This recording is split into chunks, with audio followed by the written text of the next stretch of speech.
the heel is what you need to sell the fight. The person with the belt ends up making the money, they're the face, etc. But do they deserve more than the heel? Sure. If the heel is the one selling the fucking tickets. Yeah.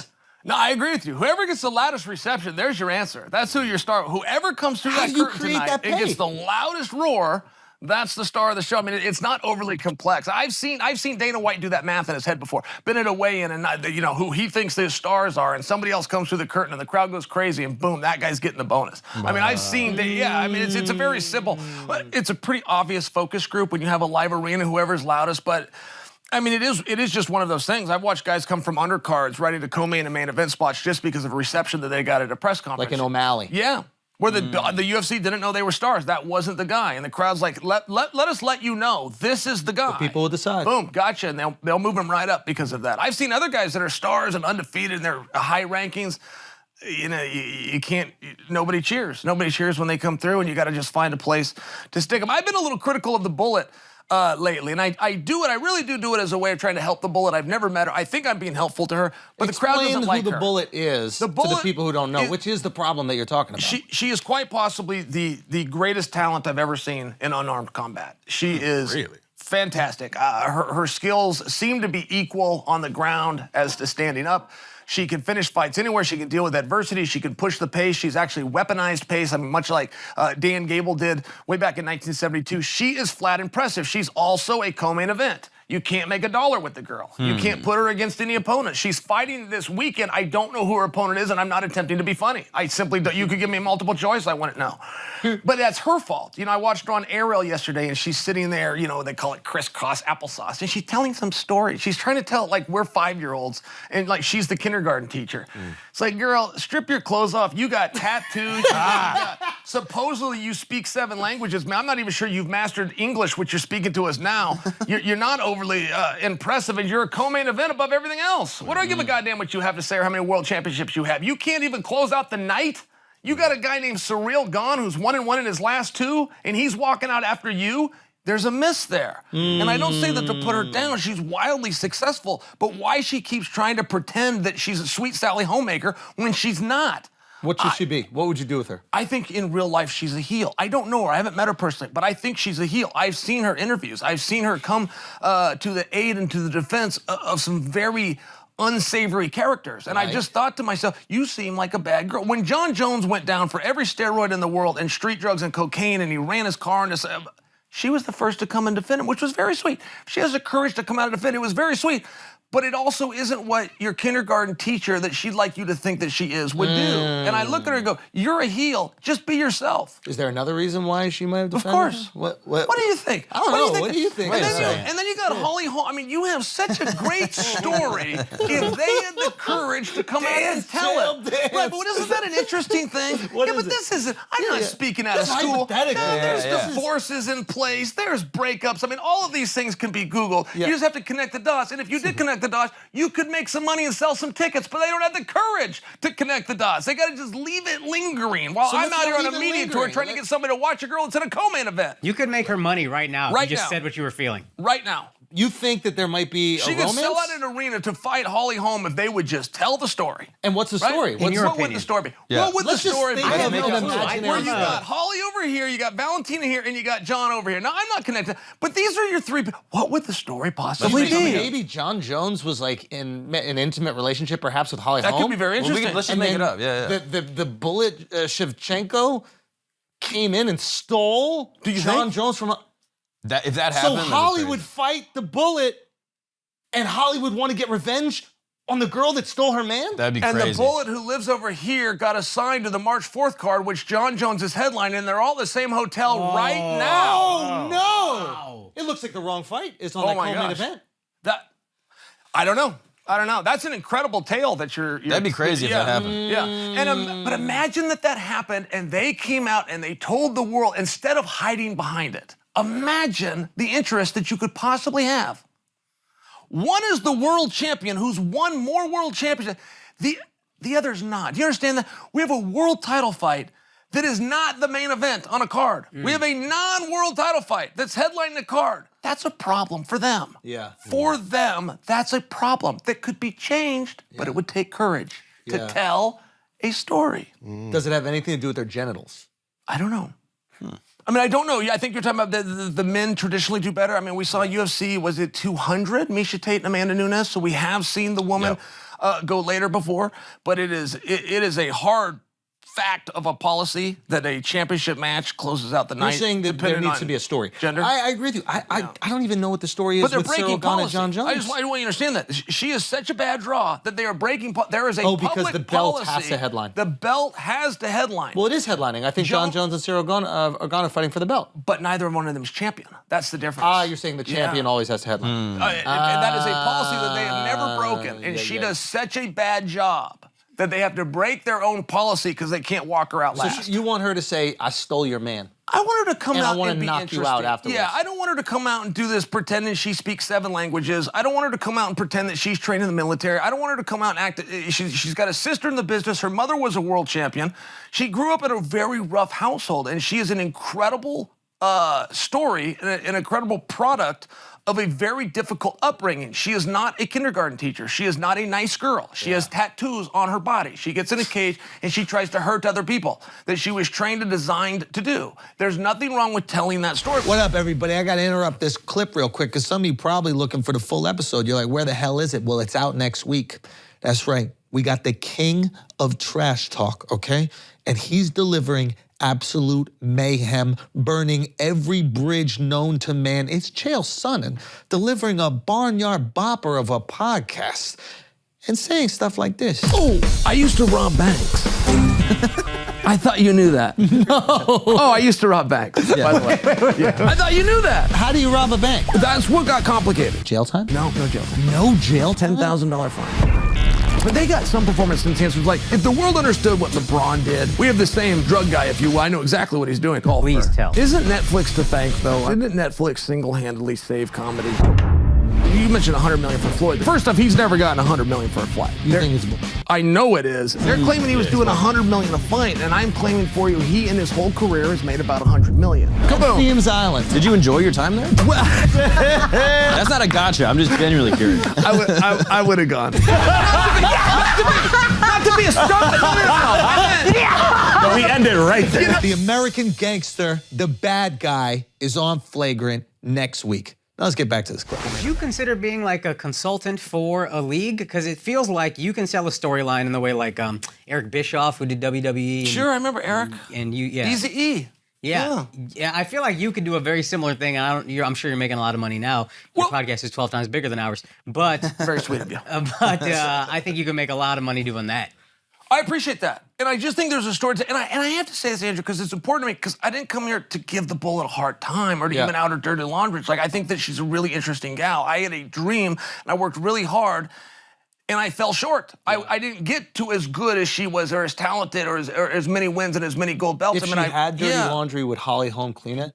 And there'd be a reason for them to fight. Like, that would be a really incredible reason for them to fight. It really would. I mean, you have two people that just can't draw flies. and I don't say it to pick on her. I say it because there's a difference. If you're going to come out, you're going to do the interview anyway. Yeah. One, you can sit crisscross applesauce and speak to the audience like you're a 4th grader. Or the other one, you can come on to Ariel's show, talk about the world championship, the next girl you're going to beat up. And by the way, I'm going to stop by this guy's room in the meantime. Damn. His knees might be weak by the time he walks in the main event because of me the night before. There's a way to tell a story. Damn, Chael. And they're true. Just come out and tell the story. So what makes a better fight? 2 heels or a heel in the face? Well, there's nothing more monetizable than a cool heel. Now, a cool heel's hard to come by. A cool heel, Stone Cold. Yeah. The Rock. Were cool heels. But if you throw me in there, that was very sweet of you. But Connor would go into that category, too. Connor didn't come out to get cheered. He came out to get booed, but then he kind of looked cool doing it, and he had the bow tie, and he had the accent, and, you know, he got a good little build on him, and all of a sudden he wins world championships. He's headlined Madison Square Garden. I mean, some of that stuff just happens. Yeah. The other part you can manufacture. I just suggest if you have a story to tell your story, that would be my only advice. If you have a story, tell your story. If you try to lie to the audience, like Shevchenko, you're going to end up a co-main event. If you're happy in your career, talk about the time that you won fights in a co-main event spot, Do it your way. So it's better to have 2 heels, but if they're cool heels, that's even better. I think it's just better to tell the story the way that it happened. If you got a reason to fight this person, tell what it is. If you have don't even know who this person is, and Dana White drew the name out of a hat, and you got a phone call one day, tell that. If that's really is the story, then go out and tell that. Because that's also being a heel. Yeah. I don't know who this girl is. Yeah. Sure. Dana White picked a name out of a hat. I have no fucking clue who she is, but I'm gonna get paid money to go there and beat her ass. Yeah, and it's low level. That's condescending. It's like the new boyfriend has to act like he doesn't know the old boyfriend's name. You know, he's not James Jack, and they call him John. I mean, there's some stuff that's bigger than all of us. But I would just store for you, if you're telling a story and you have a really good one to tell it. I mean, I just gave you one on Shevchenko that you Give guys us thought one. was Give us far one more for John interesting. Jones and Cyril Gahn. Okay, well, you got to understand, here's the problem. John Jones is like my arch nemesis. So I got to look at this from a negative standpoint, but I'll come out and tell the story the way that it is. In the top 25 ranked heavyweights, there's only one who's never had a wrestling match. His name is Cyril Gahn. There's only one heavyweight in the top 25 that doesn't have a black belt in jiu-jitsu. His name is Cyril Gahn. Cyril Gahn is 1-1 in his last 2. He sucks. And the most conversation I've ever had with Cyril That's a Gahn in small my sample life. size, ain't it? Yeah. The most conversation I've ever had on this guy in my life is with John Anik, where we're arguing over the correct enunciation of the guy's last name, which happens to be Gahn. Yeah. Now, I don't say that because I have heat with Cyril. I want to take away from what the glorious moment that John's about to have. I'm an evil person, and I want to get in front of that. I will burn Cyril Gahn just to take away from John. Now, John, meanwhile, doesn't have a license in this weight class, sat out after failing more drug tests than me, which is hard to do. Yeah. And had his thumb up his ass for 3 years. Thumb up his ass for 3 years, all because Dominic Reyes should have got the jump on him. And I'm like, these are the 2 guys for the world championship. John Jones goes from the youngest champion of all time to the oldest contender in the company's history. Come on. Do you resent John a little bit because he's kind of a real life heel who gets to be kind of a face? Yes. And you are. Whoa. That. Yeah, because I've heard you. I knew when I walked in here I resent him. I thought that was jealousy and possibly even envy. But I like how you said it. That might be a better You are, psycho. and you're proud of the fact. I don't cuss. You love your wife a lot. She dresses you. That's a hot woman. You ever seen my wife, Miss Brittany? Yeah, dude, this is face behavior. Huh? Yeah, dude. Big fan. You are a real life face, but when the cameras are on, you go heel. And then John Jones is almost the opposite, and he gets the adulation. And I know you say boos are like cheers for a heel, but it's still got to sting a little bit. Yes. That you're such a good guy, and you don't get the cheers. You get the boos. There's some truth to that. I mean, I can't deny what you just said. Nobody's ever said it back to me, but that sounds right. Yeah, you spent your whole career trying to be hated, and people just love you. Yeah. Well, maybe. I mean, you guys are being a little overly nice to me. I've got to tell you, but I do want to at least admit the story doesn't to like it, the right? kindness. When I got to hear We from tried Dana, to hate on you in the beginning, Yeah. and you just wouldn't do it. I called you fucking Canadian. I thought maybe you were going somewhere with that. This guy's the ultimate patriot. I'm like, I'm gonna call him Canadian. Yeah, I didn't know. I didn't know where we were going with that. But I said, I got to hear from Dana White, right? I did an interview last night. I got to hear from Dana. Why are you burying my main event? It's like, well, let me tell you why I'm burying your main event. It purely comes from envy. It comes from envy, my envy that I had for John. I tried to fight John. I couldn't beat John. John was better than me. And instead of having to admit that, I still got to be a man, so I got to come out and bury him. But that's the real truth. The other side of it is, he's your youngest champion. He's now your oldest contender, and he's fighting a guy that's 1-1 in his last 2. Oh, and by the way, Shevchenko, who's the queen of the sport, is a co-main event. I'm not saying anything that's not true. But there's a way to tell the truth and make it interesting. Okay, talk to me. Oh, I feel like I'm doing that now. I feel like I just laid the truth out for you, but I made it interesting. I feel like I did that. But what is the desire? Like, I feel like the desire to see John Jones fight has nothing to do with Cyril Gahn, right? Sure. It's like, does he still have it after 3 years? Is he the Can he move greatest up? of all time? Yeah. Can he move up and do it? But it has nothing to do with this fight, so you're agree. basically limiting yourself by 50% of the promotion. Yeah. There's no interest. Like, I don't need to see him beat Cyril Gahn. Sure.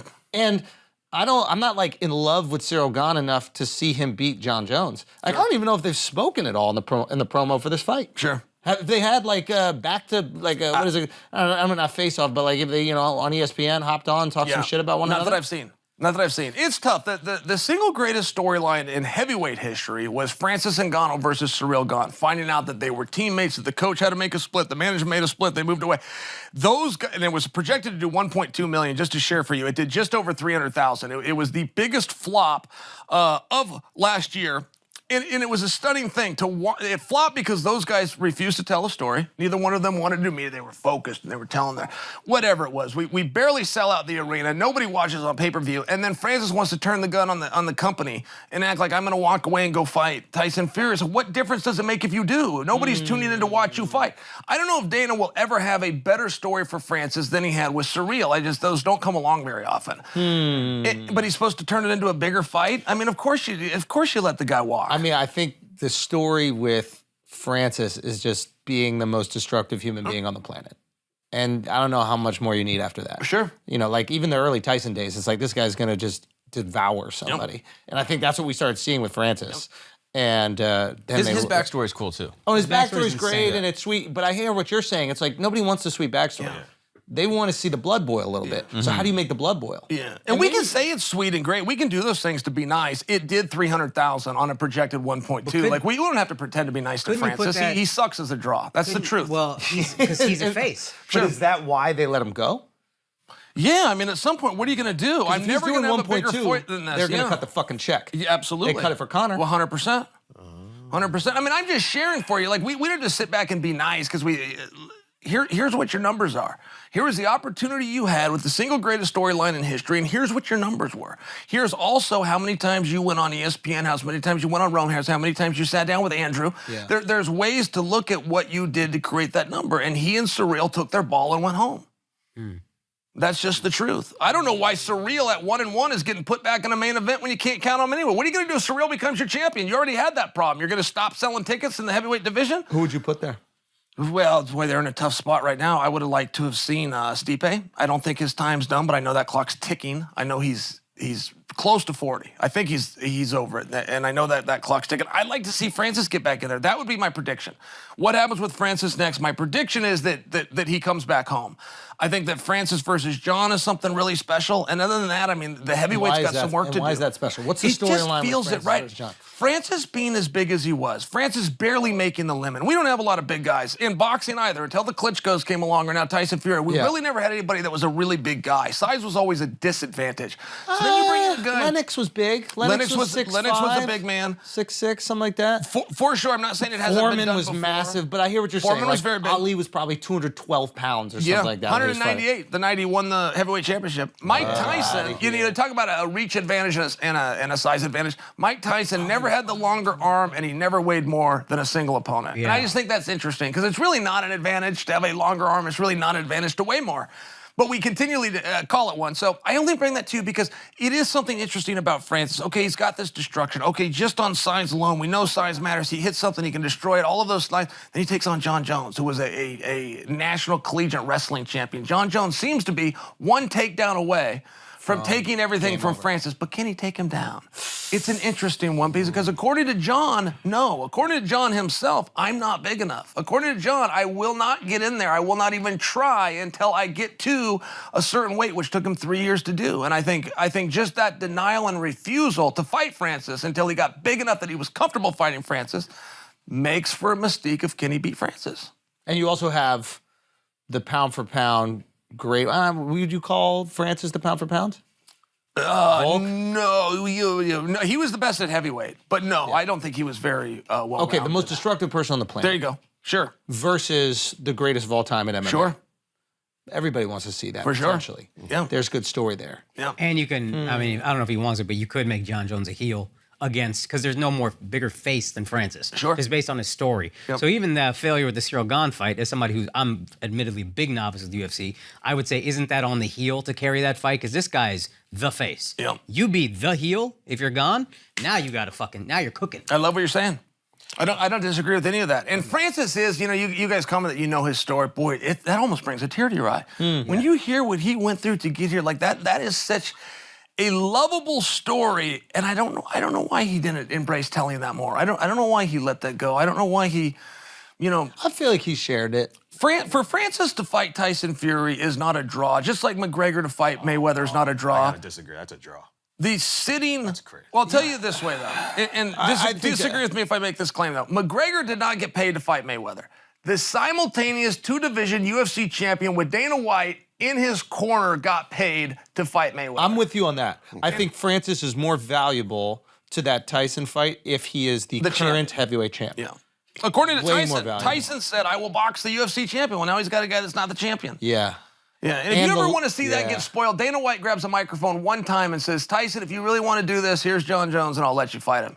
Dana says that one time, it Francis, immediately. well, and Francis, no one will ever say Francis's name again, and that's just the truth. Yeah, but Tyson's going to absolutely obliterate John. And John's not going to do it, and Dana's Right. not going to do it. I get the play there. I'm just sharing, this was a very Yeah, risky there move. is value. I think we're undermining the value of the UFC in Francis' promotion, especially since he might not be the greatest at promoting himself outside of the sport. Sure.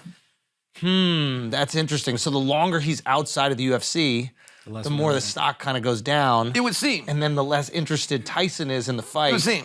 You guys are counting out Francis. Like, I still think Francis has a chance against Tyson. To beat Tyson? 4 ounce of gloves is something I you think guys he have has a brought up. chance. Okay, with the 4-ounce gloves, maybe he connects, but you're talking about, I think, and I'm a boxing fan, I think there isn't a heavyweight in history that could beat Tyson Fury. I agree. Yeah. Sadly. It's crazy to say it, isn't it? And it's sad, too, because it takes a nostalgia away. But I grew up in the Mike Tyson era. But Mike is 5'10". He's No, I not got going to it. beat Tyson. Like, I know. And it's I one know. of those things where it's like, it's hard to even formulate the sentence where you go, Tyson Fury is the greatest heavyweight boxer in history. But I think he is. Yeah. But you just said size and reach doesn't give you an advantage. At 6'9"? Yeah, 6'9" versus 5'10". Like, Yeah. There's a tipping point for sure. But that's beautiful what you're saying. I mean, if more people thought that. It's also, from what I understand, Tyson's footwork is amazing. Like Shaq, Just for his size, at that dude. size, have feet like that is crazy. And I trained hear his that's whole life, similar like, about Tyson. yeah. It's hard. Sure. Yeah, but anyway, I would watch it. But yeah, we'd love to see UFC versus boxing because I think that we naturally have this like curiosity about who are the most destructive people. And boxing has this legacy, right? And a huge advantage within their own discipline. When the MMA guys come in and they fight the boxers, they often lose.